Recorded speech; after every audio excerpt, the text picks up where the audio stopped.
যদি by chance কামড় দেয় নাকি? আচ্ছা, আমরা হোসাইনের কাছ থেকে জানতে চাইবো, একটু সাপগুলোর আগে বন্দি করা হোক, আপনার প্রশ্নের জবাবটা আমি হোসাইনের কাছ থেকে নেব, কেমন? এক ভাই জানতে চাইছে, যদি সাপে কাটে এনি হাউ করণীয় কি?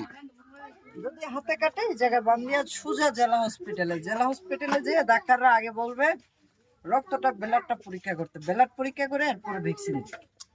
কোনো তখন আর চিন্তা থাকবে না। আর ব্লাডটা যদি পরীক্ষা না করে ভ্যাকসিন দিয়ে ফেলা, তখন কিন্তু এটা রিস্ক থাকে নাকি? কেমন মনে করেন ধরা গেছে ওনার শরীরে কোনো বিষ নেই, তখন দেখা গেছে ব্লাডটা পরীক্ষা না করে যদি ওখান সুইটা ভ্যাকসিনটা মারে দেয়, তখন ওই রোগী ভ্যাকসিনের কারণে মারা যাওয়ার সম্ভাবনা থাকে নাকি? অর্থাৎ যদি কবিরাজের কাছে যায় তাহলে